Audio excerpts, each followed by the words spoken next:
My name is Adriana. I was born and raised in Madrid. And well, I'm a physicist. I studied physics at uni, and I studied it so hard that I ended up in a PhD program about plasma physics. But I wasn't so into academia. I have to be honest about that.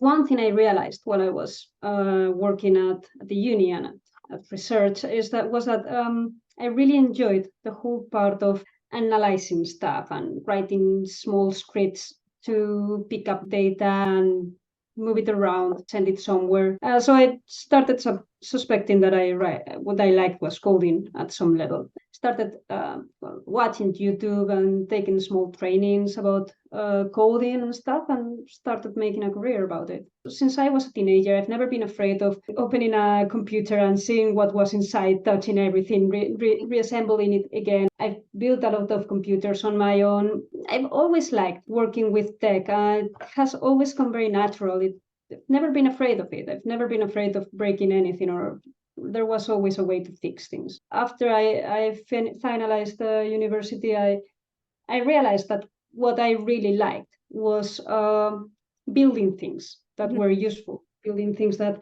could be used by someone else. I have always found it very, very fun. It hasn't been an easy road, and it's not even an easy road for anyone to come from academia to purely non-research areas to commercial industry. You frequently get the question, why would you move from academia?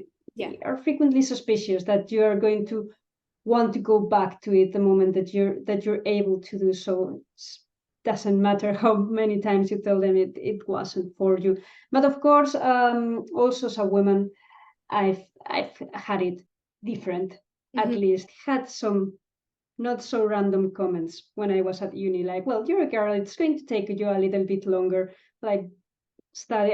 It took me exactly what it should take, and I studied hardest of all the branches in physics, which is theoretical physics. So it's always there behind you, like, why is this guy having it slightly easier than me? Why is this happening?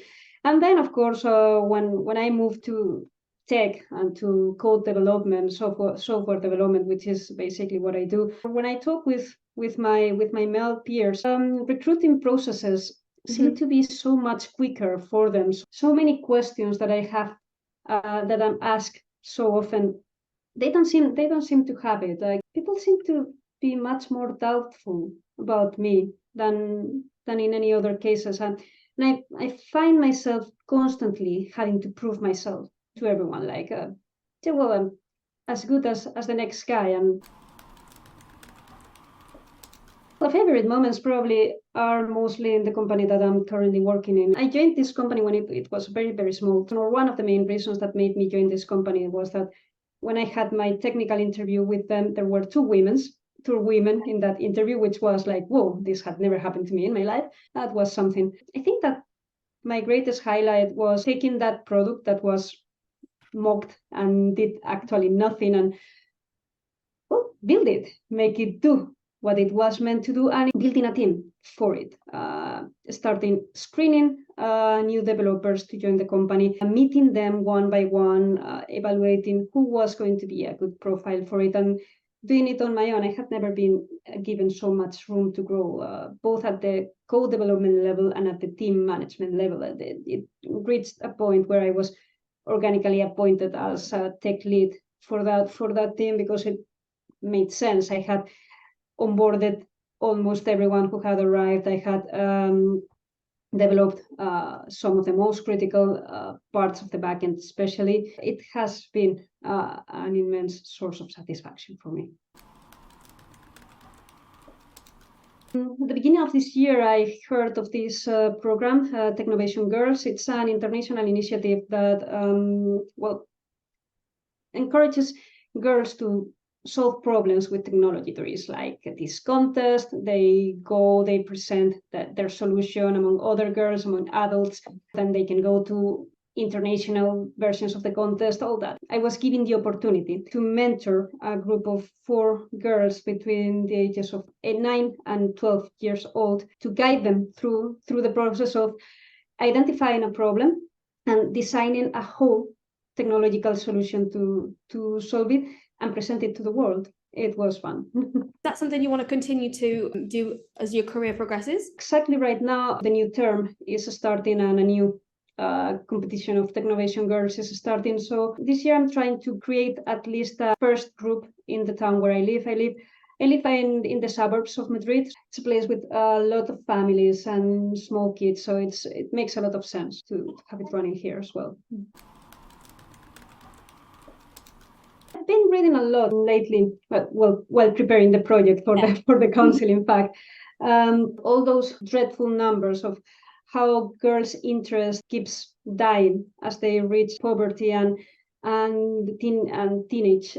They simply seem to think that tech or science is just not for them. It's not for females in general, and they tend to think that they are going to be sort of social outcasts, which I cannot blame them, because I've been like a social outcast until I got a career in tech. I cannot deny that. After reading a lot about this, my conclusions are very clear. That anything that you do, you have to do it at an early age. It has to be before they turn into teenagers, because the moment they reach that age, they are lost. They totally believe that math and science is not for them, and that they are good at writing, they are good at creative tasks, and that they are good maybe at health care positions, but that they are never going to be suitable for engineering, for science, so maybe chemistry, but never physics or math, nothing like that.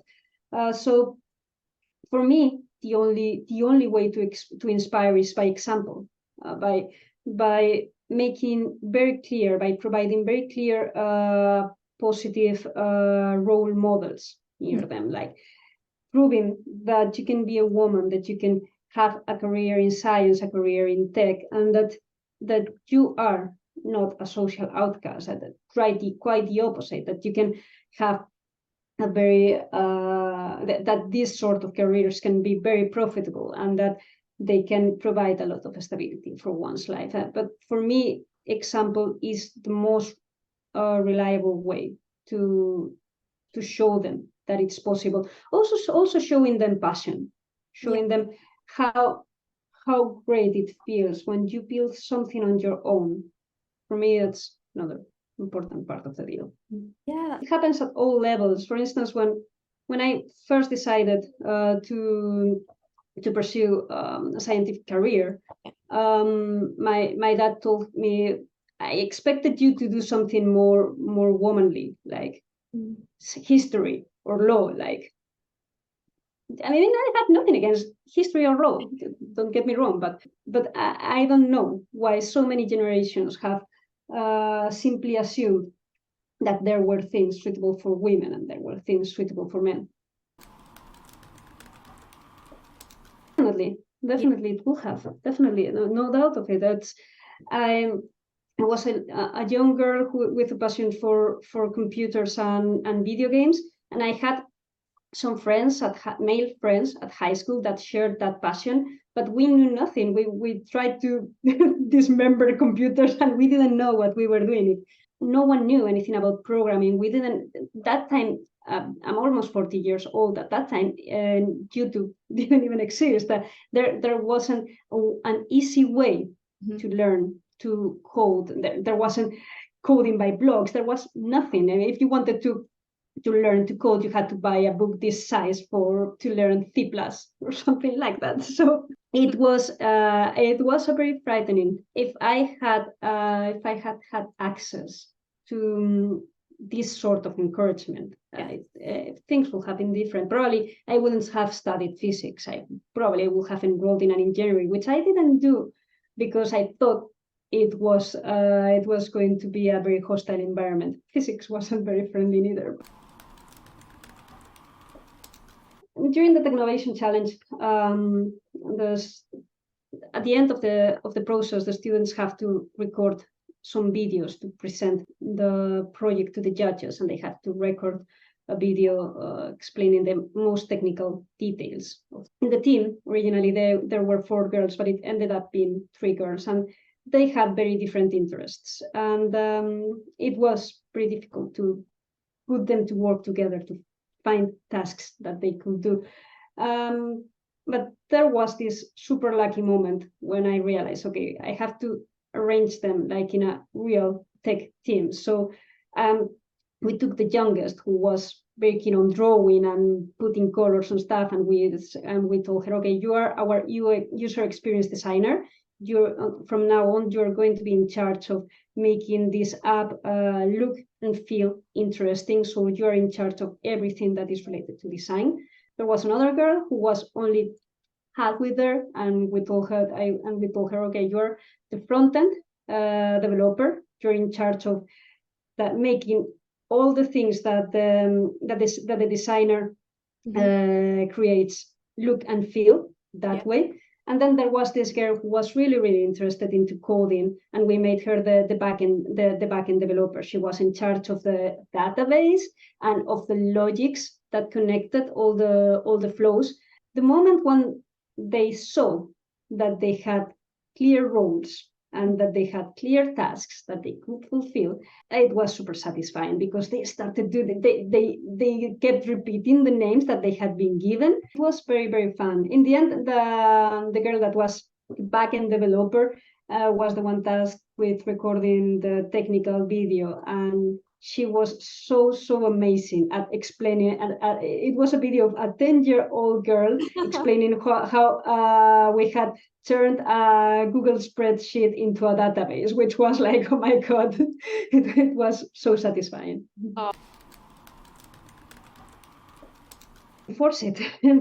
Have more women around. For instance, if you open a position in your software development team, make very sure that the recruitment agencies that you work with are also sending you resumes from women, because I've been there. I've been screening CVs from developers before we interviewed them, and for weeks seeing the total amount of zero females in tens of CVs. So, and I know that there are women working in this. So where is the problem? Why aren't they sending us those resumes?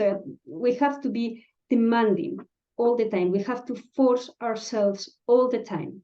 If we are not capable of having as many women as men as we as men as in the team, which I totally understand, it's very difficult. There are not so many women working in tech right now, but there has to be some, because otherwise, if you only have one or two women there, it's like two girls in a boys' team, and it doesn't feel good. It doesn't feel good at all. I think women, we have to look for ourselves. We have to keep putting pressure on everyone else, reminding everyone that, hey, this is not equal at all.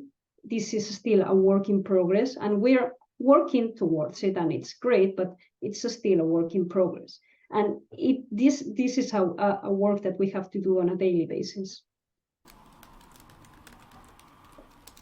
You have to be patient, but most of all, you have to be demanding.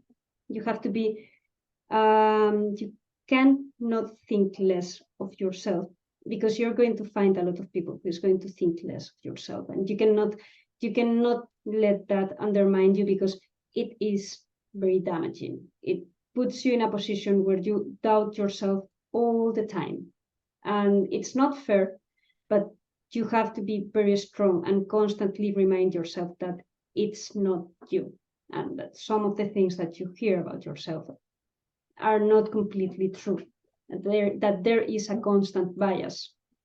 So you have to be patient, because it's going to take a little bit longer than with guys.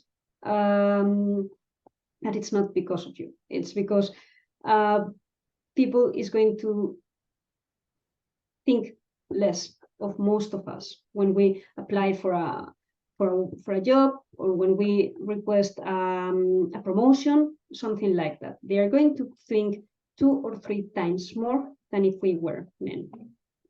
I think that this whole mentorship journey, it's very demanding. It's very difficult. It took a lot of energy from myself, but in the end, I feel like I have to give something back. That I have to, if I can make this whole road a little bit easier for whoever comes after us, it's going to be for the best. It's going to be for good. And if, I mean, the role of